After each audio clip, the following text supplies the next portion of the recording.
వేద పండితులచే శుభకార్యాలు, పూజలు, హోమాలు, జాతకాలు, ఆఫీస్ పూజలు చేయించుట కొరకు పూజారీస్.com. నమస్తే, వెల్కమ్ టు సుమన్ టీవీ. నేను మీ యామ్ని.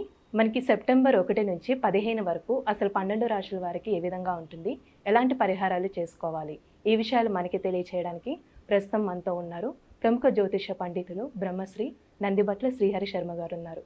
మరి గురుగారితో మాట్లాడి ఆ విషయాల గురించి అడిగి తెలుసుకుందాం. నమస్కారం గురుగారు. వాగర్థ వివ సంపృక్తౌ వాగర్థ ప్రతిపత్తయే జగతః పితరౌ వందే పార్వతీ పరమేశ్వరౌ.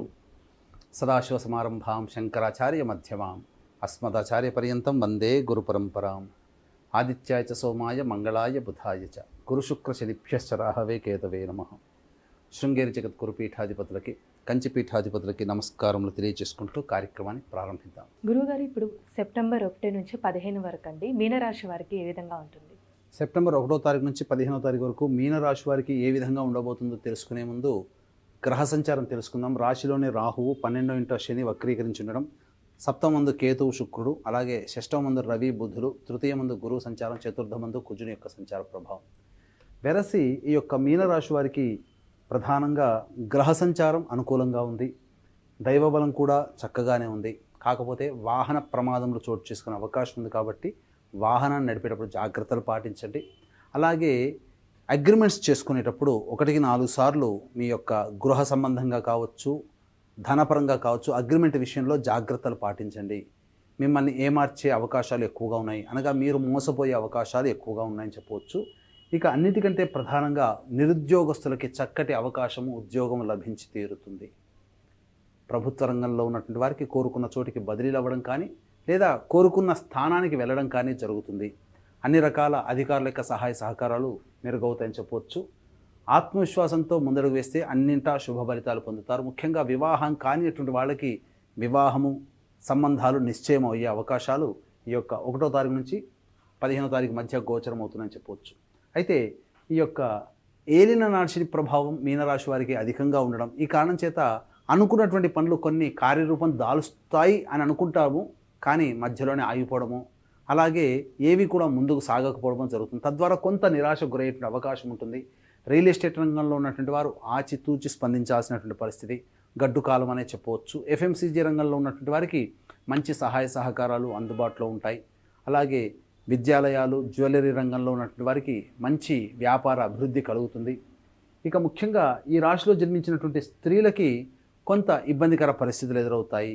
మీ యొక్క ప్రేమని ఎదుటివారు అర్థం చేసుకోలేకపోవడం, మీ యొక్క మాటకి విలువలేకపోవడం, ఇవి కొంత గోచరమవుతుంది. గృహంలో కొంతవరకు ఈ యొక్క మీనరాశిలో జన్మించినటువంటి స్త్రీలకి గృహంలో కొంత ఇబ్బందికర పరిస్థితులు ఎదురయ్యే అవకాశం ఉంది కాబట్టి జాగ్రత్తలు పాటించండి. అయితే ఏ వ్యక్తికైనప్పటికీ కూడాను ప్రధానంగా 75% సమస్యలు ధనంతోనే వస్తాయి, 75% సమస్యలు ధనంతోనే తీరుతాయి. కాబట్టి ఏ రోజుల్లో ధనాదాయం బాగా ఉంటుంది, ఏ రోజుల్లో ఖర్చులు అధికంగా ఉంటాయనే విషయాన్ని క్లుప్తంగా తెలియజేసుకుందాం. 1వ తారీఖు రోజున ప్రధానంగా మీ యొక్క ఆరోగ్యం పట్ల శ్రద్ధ వహించాల్సినటువంటి పరిస్థితి కావున జాగ్రత్తలు పాటించండి. అలాగే మీరు ఏ పని చేయాలన్నా కానీ ఆ 1వ తారీఖు రోజున ఏ పని ముందుకు సాగలేకపోతుంది. తద్వారా బద్ధకంతోనే ఆ 1వ తారీఖు గడుస్తుందని చెప్పవచ్చు. 2, 3, 4, 5, 6 తారీఖులు విశేషమైనటువంటి లాభదాయకంగా ఉంటుంది. రాని బాకీలు వసూలు అవుతాయి, ధన సంపాదన బాగుంటుంది. మీ జీవిత భాగస్వామి నిర్ణయం వల్ల లేదా వ్యాపార భాగస్వామి నిర్ణయం వల్ల మీకు లాభసాటి పరిస్థితి గోచరమవుతుంది. ధనము చేతికందినటువంటి కారణం చేత అన్ని రకాలుగా మీరు యోగాన్ని పొందుతారని చెప్పవచ్చు. 7, 8, 9 తారీఖుల్లో ప్రధానంగా కొంతవరకు ఖర్చులు అధికంగా ఉంటాయి, మానసిక ప్రశాంతత లోపిస్తుంది, ఒక జిగ్జాగ్ పరిస్థితి ఉంటుంది, అన్ని దారులు కనబడతాయి, ఏ దారికి వెళ్ళలేనటువంటి పరిస్థితి, అనగా నిర్ణయాత్మకమైనటువంటి శక్తిని మీరు కోల్పోతారు.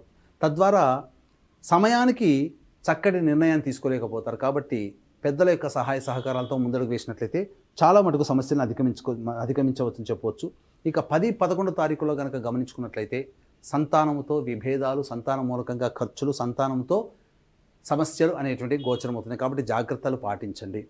ఇక 12, 13, 14, 15 తారీఖుల్లో 12, 13 తారీఖుల్లో నిరుద్యోగస్తులు మంచి శుభవార్త వింటారు. అలాగే ఉద్యోగార్థులకి ప్రమోషన్స్ పొందే అవకాశాలు గోచరమవుతున్నాయి. ఉన్నతాధికారుల యొక్క అనుగ్రహంతో మీ స్థానాన్ని సుస్థిరపరచుకుంటారు. 14, 15 తారీఖులో కనుక గమనించుకున్నట్లయితే ప్రధానంగా ఈ యొక్క సంబంధించినటువంటి అన్ని రంగాలలో ఉన్నటువంటి వారికి అధిక శుభ ఫలితాలు పొందుతారు. ధనాదాయం చాలా చక్కగా ఉంటుంది. ఏతావాత చెప్పొచ్చేది ఏంటంటే 7, 8, 9 తారీఖుల్లో మీకు ఖర్చులు అధికంగా ఉంటాయి.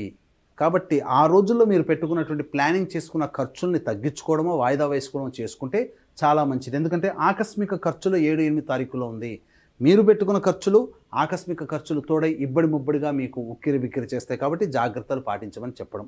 ఇక అన్ని రకాలుగా గ్రహ సంచారం అనుకూలంగా ఉన్నటువంటి కారణం చేత ఈ యొక్క మీనరాశి వారికి మంచి శుభ ఫలితాలు పొందుతారని చెప్పవచ్చు.